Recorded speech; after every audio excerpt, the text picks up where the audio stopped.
Now, sometimes even as Christians, when we try to do things the right way and we try to do this and we try to do that and we say, God, I'm giving you my time, I'm giving you my tithe, I'm doing this, but then things sometimes still don't work. We try to be generous in this situation, but then there's an unexpected expense in our lives and we're like, God, what? This doesn't make sense. Or we pray for someone to get better and to get healed, but then they don't get better. Or even worse, then we find out that someone we care about deeply has got another health issue in their life. And we're like, God, this doesn't make sense. And we say, surely, God, it doesn't work this way. And maybe we cry out saying, God, this doesn't work.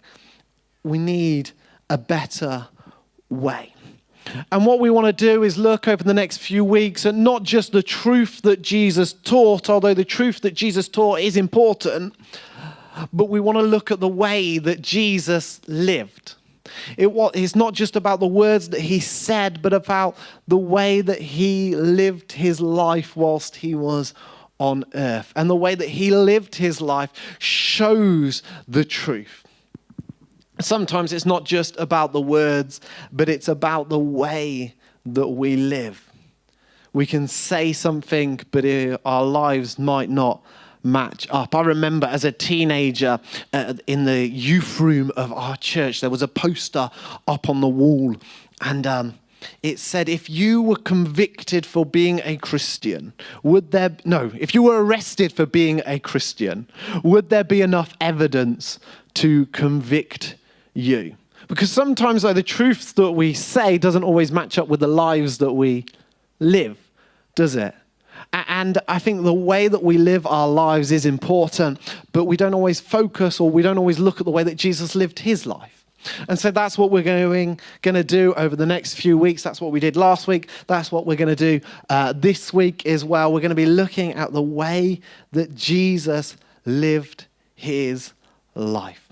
And today, as I was preparing this message, some of the stuff's quite hard, and some of the stuff probably some people might not want to hear this morning, but that's okay. And just so you know, if you don't want to hear some of the stuff that I'm talking about this morning, I also did not want to hear some of the stuff that I'm talking about this morning. And there is I'm working some of this stuff out in my own life as well, because today we're looking at busyness.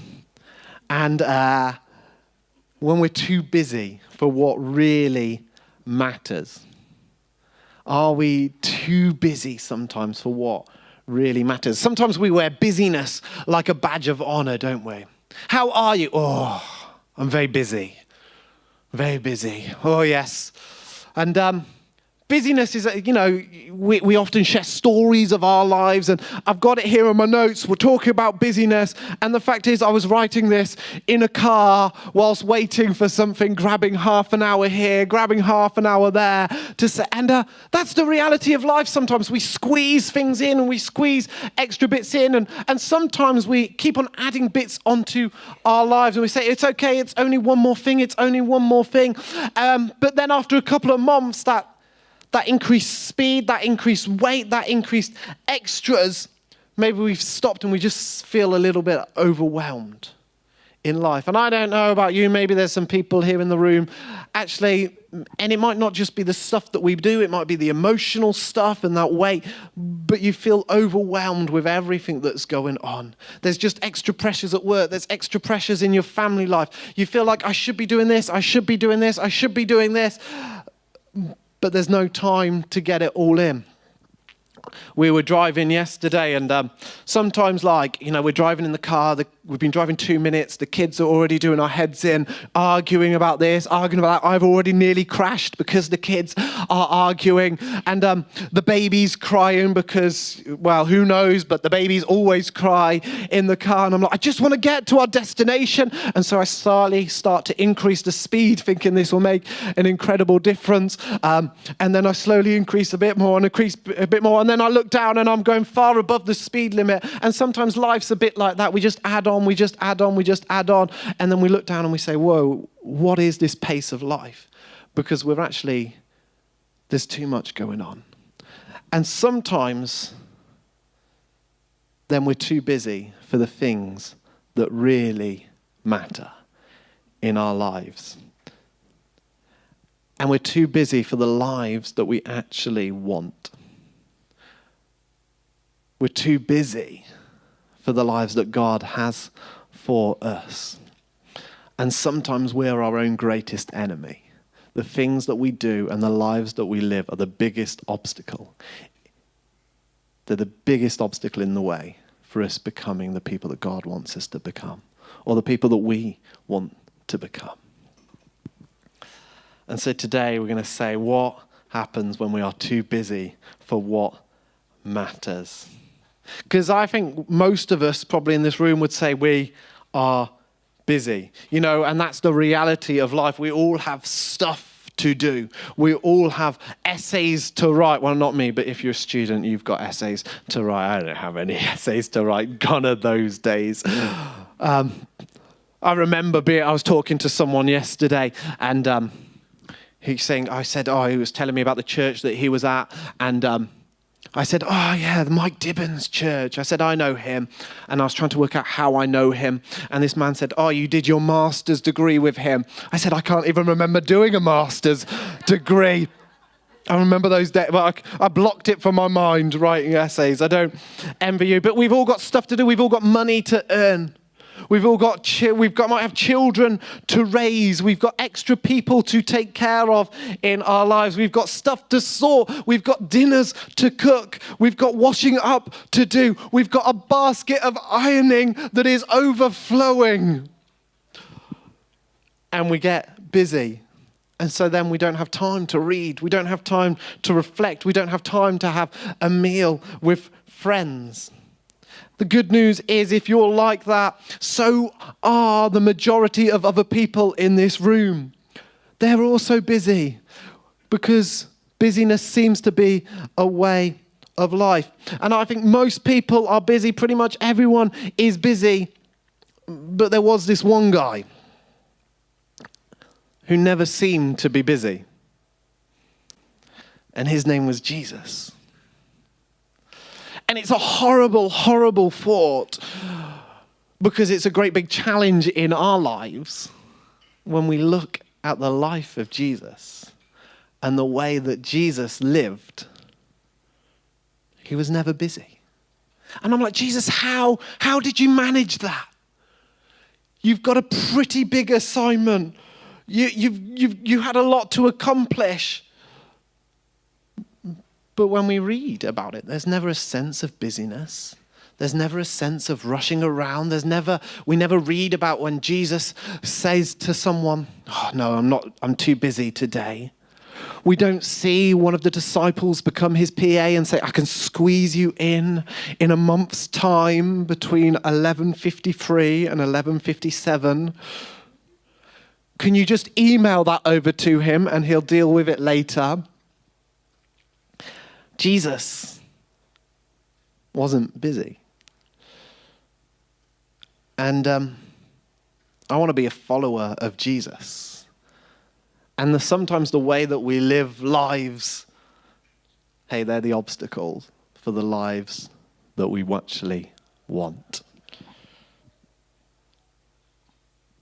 Jesus never ran.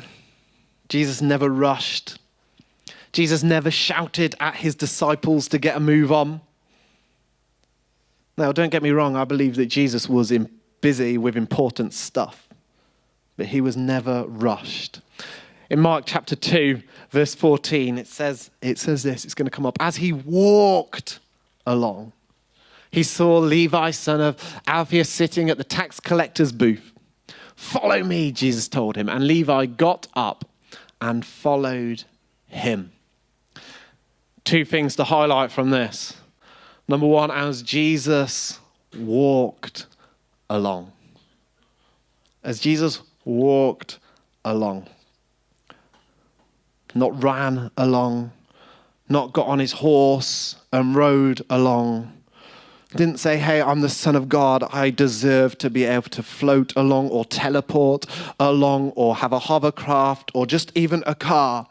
But as Jesus walked along, and he sees Levi there, and Jesus says to Levi, he says, hey, follow me. And so Levi got up and followed him. And by the very nature of that act, if Jesus was walking, then it meant that Levi, his follower, also started to walk. And today our challenge is, if we're going to be followers of Jesus, what pace are we going at? Are our lives too busy for what really matters? Or are we going at the pace that Jesus seemed to go at? And I know that is incredibly hard because you're like, well, Jesus did not have 3 children. Jesus did not have my job or my boss or anything like that. But we're going to try to live the way of Jesus. We are looking at this verse throughout this series in Matthew chapter 11, and this is it in the Message version. It says this, hopefully. Are you tired? Are you worn out? Are you burned out on religion? And maybe, it is the start of the year, but we're always, you know what? Yeah, I am tired. I'm already worn out. Are you burned out on religion? Jesus says, come to me. Get away with me and you'll recover your life. I'll show you how to take a real rest. That word again, walk with me and work with me.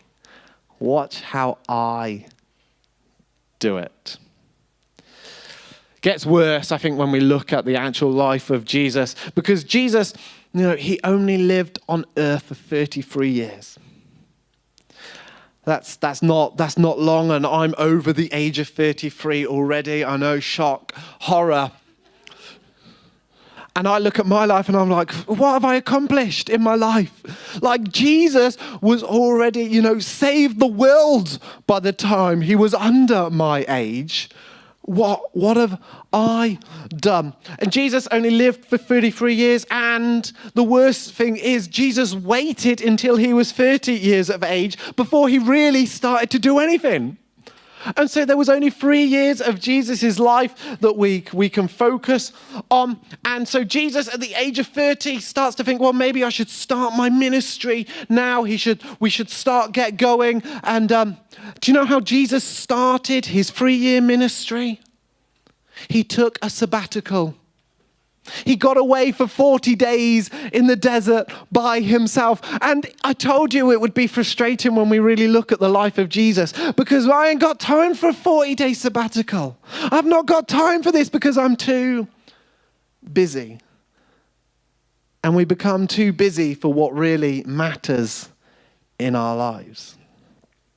And we're too busy to get away with Jesus.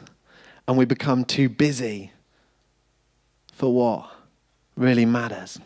Yesterday we were at a funeral service for an amazing guy. You won't know him, but he was one of the people that mentored me. His name was John Bromley, and he lived a fantastic life. And I used to love going to see John and spending a little bit of time with him. And John would always make time for me. And I knew that I'd have to clear some time. And John always spoke prophetically into my life. And it wouldn't matter. I wouldn't have told him stuff that was going on. And I would talk to John. And John, without me sharing anything, would be able to speak prophetically into my life, into the situations that I was looking at every time. And I was reflecting on John's life as I was preparing this. And it got me thinking, well, how did John do that? Number one, how did John? He always made the time for me. There was always time. And when I would go to his house, he was never rushed. Never rushed.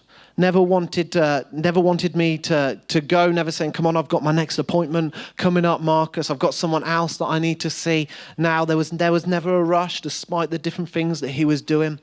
And every time he would be able to speak directly into my life. Every time, he'd be able to pray such powerful words over me that really had an impact on my life. And the fact is, John not only made the time to see me, but he made the time to pray. And I would talk to him and he'd say, well, I've prayed into this for as much time as we've talked about it. Because he had got the way of Jesus. He wasn't rushed. Jesus wasn't rushed. Jesus starts his life by taking this sabbatical. And then after his sabbatical, he's got his first miracle coming up. And do you know where Jesus' first miracle was?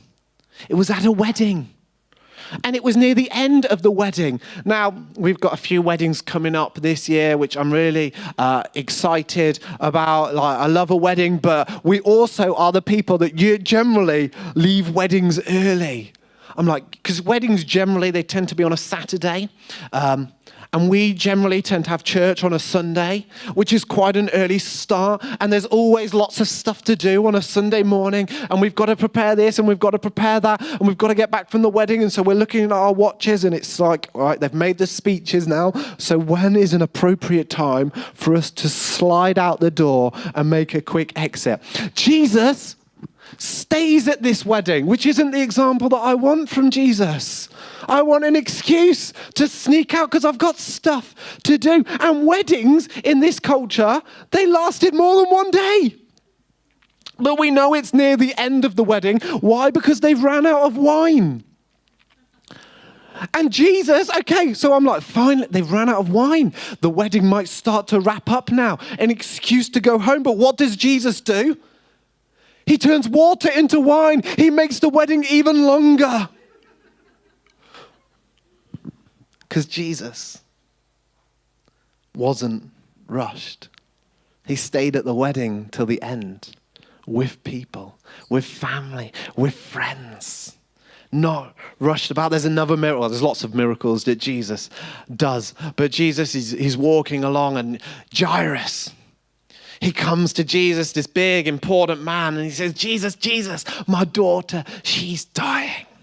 She's dying. You need to come heal her. And I'd imagine that Jairus is in a little bit of a rush because his daughter is very, very sick. And so Jesus says, okay, come on, take me to her. And so they're walking along and we know there's a big crowd following him, and big crowds never help you get anywhere fast, do they?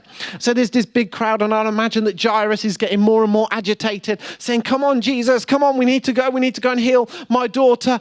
And then this woman comes along, and in amongst the whole crowd, this woman comes and she pulls on Jesus's cloak. There's a big crowd, there's a lot going on, and Jesus stops.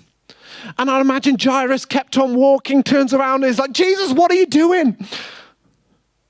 Someone touched me. Yes, Jesus, of course someone touched you. There's people all around us. Come on, Jesus, we've got stuff to do. We've got places to be. My daughter, she is dying. And Jesus, no. Let's wait here because someone touched my cloak. Someone is desperate for a healing touch.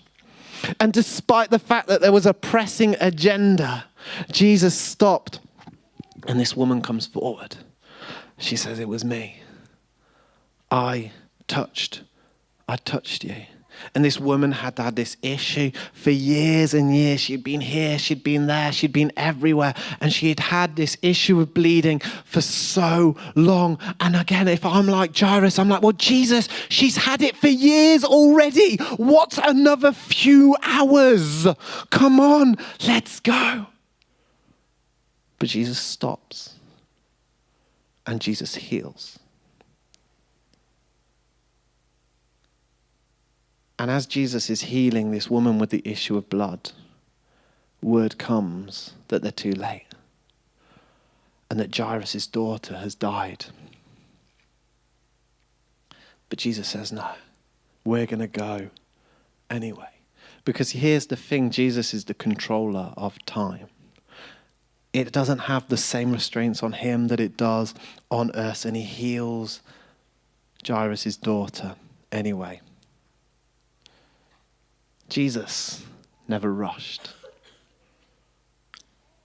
Jesus walked. And so if we're following Jesus, if we want to live how Jesus lived, if we want to be people of the way, which was the name of those first ever Christians, live in the way that Jesus lived, why? If Jesus was not rushing around, are our lives consumed with busyness? With so much to do. Because Jesus didn't rush. he walked. And the thing with this series that we're doing at the moment is it will cause lots of issues and problems in our lives, and it's not really going to give hundreds and hundreds of solutions for us either. Because, I don't know about you, I'm dealing with some of this stuff. Sometimes my life seems quite busy, and there's more stuff that I want to do, but I'm not making time for some of the stuff that I need to do. And I just want to look at 2 reasons today. Well, I'm just going to mention 2 reasons why I think most of us are too busy, too rushed. It's because we're either running to something or we're running from something.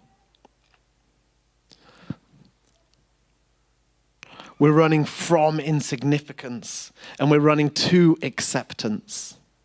We're running from hurt and we're running to freedom, and there's not necessarily things wrong with these. We're running from debt and we're running to riches. Maybe you're running from singleness and you want to run into a relationship. You want to run from loneliness to popularity. But here's the thing, when we chase those things, we're still going to find an empty feeling at the end of it. Because Jesus is the one that fulfills our lives, not those other things. You're like, well, Jesus, listen. Or Marcus, maybe you're saying, and I'm dealing with some of this stuff too, don't worry. He goes, Marcus, it's easy for you because you don't have my job. You work for the church, so you've only got a Sunday morning to deal with. You don't have all of the stuff that I've got to deal with. And you know what? I've not got all of the answers for you because maybe you can't get it all in. Maybe it does not all fit. And I get annoyed. I'm reading several books and stuff like that. And one of them, by a guy called Carey Nieuwhof, and it's going through all this time stuff, and I'm just getting more and more frustrated because I'm trying to apply it to my life. And I'm like, yeah, well, it's easy for you to say that, Carey, because you're this big church mega pastor, and you've got someone that runs your social media, and you've got people that can organize your life for you. And I don't have all of the solutions for you today and how to sort it out. But I do know that if we don't make time for what matters, we will burn out, we will dry up, and our lives will be unfulfilled when we do not make time for what matters. We've got to make time for what matters. We've got to make time to get away with Jesus. Sometimes, though, let's be honest, we do mindlessly spend our time on things that don't really matter. Let's, just 3 examples. Social media. Sorry, but I went there. And we talk about this sometimes at youth. And I will not tell you how much time they say they spend on social media because it would be very embarrassing for some of us. But the average person spends 2.5 hours a day on social media. Some of you are on it right now. 2.5 hours a day on social media. Yeah, but I don't have time to read my Bible. I don't have time to get away and spend a little bit of time with Jesus. But just let me check my TikTok. TV. And sometimes I'm like, I'm too busy, and all I want to do is sit back and watch Netflix. And I think this would be one of my biggest things, because sometimes I've just like, my mind's burnt out. And there's nothing wrong with social media. There's nothing wrong with Netflix. There's nothing wrong with, or Amazon Prime or normal TV, if that's what you watch. But the average person spends 2,737 hours a year watching telly. We spend a lot of time watching telly. The biggest one, and this won't be relevant to all of you in this room, but it might be relevant for some of you that are raising teenage boys. By the time an average boy turns 21, they will have spent 10,000 hours on video games. They don't even know what proper video games are these days. Like, I remember my N64, like proper games, Zelda, like, I don't know what they do now, but 10,000 hours by the time they're 21. I don't have time to spend time with you, God. I don't have time to dive a little bit deeper into my Bible. I don't have time to do that block group. Let me just play a little bit more of PlayStation. 10,000 hours. At £10 an hour, that's £100,000. It's about the same time it would take you to read 2,000 books. An average person would probably be able to memorize the New Testament in 10,000 hours. That's enough time to do a graduate's degree, an undergraduate degree, and a master's degree. It's enough time to save a failing relationship. It's enough time to invest heavily into your children and show them the way that God wants them to live. It's enough time to make an incredible difference in your neighborhood and in your community. It's enough time to transform a church. It's enough time to take you from here in your relationship with God to here in your relationship with God. But what do we do now? What do we do now? I don't have all of the answers. I don't have them all. But I know some of the stuff that's going to happen unless we start living the way that Jesus wants us to live. And if you're there today saying, I want a better way, I want a better life, I want a life that works, maybe this is one of the things that Jesus is saying to you. Hey, slow down. If I were to ask you who God is, if you could sum God up in one word, most of you would probably say, hey, God is love. It's the greatest commandment. Love God and love others. Here's the thing, love and busyness don't work well together. If I say to my wife, hey, I love you, I've got to go. Doesn't work. If you want to show someone that you really love them, hey, it's going to take some time. 1 Corinthians 13, the greatest passage in the Bible talking about love, it starts like this: love is patient. It's a challenge, isn't it? It's a challenge because we are called to love God. We are called to love our worlds, but love and busyness don't go hand in hand together. There's this prayer by Craig Rochelle, who we're basing some of this series on. And it's a prayer that we're going to pray, and it's a prayer that I want you to take a challenge this week. Maybe you're not quite sure on how to rework your life to make time for what matters. But it's a prayer that you will definitely have time to pray each morning. I'm not going to give you 20 things to do because, hey, no one's got time for that. But there's a prayer that we can pray and mean each morning.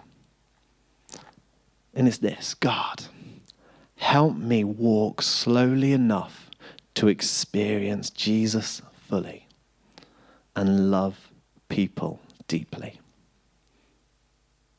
God, help me walk slowly enough to experience Jesus fully and love people deeply. And I believe when you pray that prayer and you mean that prayer, not only will God start to do that in your life, but you'll start to do that in your life as well. You'll see different opportunities, because here's the thing, you know what, there's no do this, and your life will be better this morning, because the solutions for each one of us are going to be different today. God is going to need to do different things in different people's lives to get us to slow down, to get us to make time for him. That's why there's no more different steps. And your steps might be different to my steps. Maybe some of you will be prompted this week as you're praying this prayer to be more present in the moment.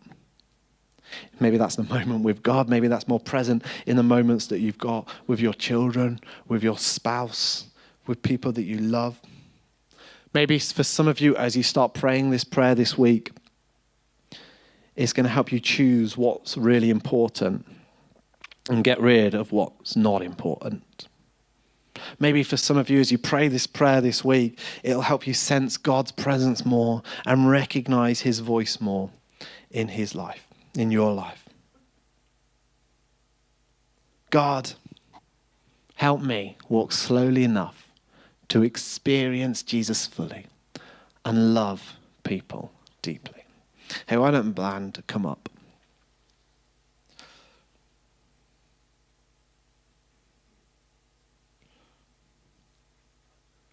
There's one final thought. As Jesus was walking, whilst he was on earth, those 33 years, his slow walk. There's one thing I do know about Jesus' walk. He wasn't just walking randomly or aimlessly. There was a destination that he was walking to, and that was the cross. He was walking towards the cross, where he would show his love in the greatest way possible, where he would give it all. And as we follow Jesus today, as we say, Jesus, I want to follow you, I want to walk where you walked, I believe that Jesus is also going to lead us to the cross, a place where we give our all, sacrifice our all to him. And we're going to sing a song. It's going to say, Jesus, have it all.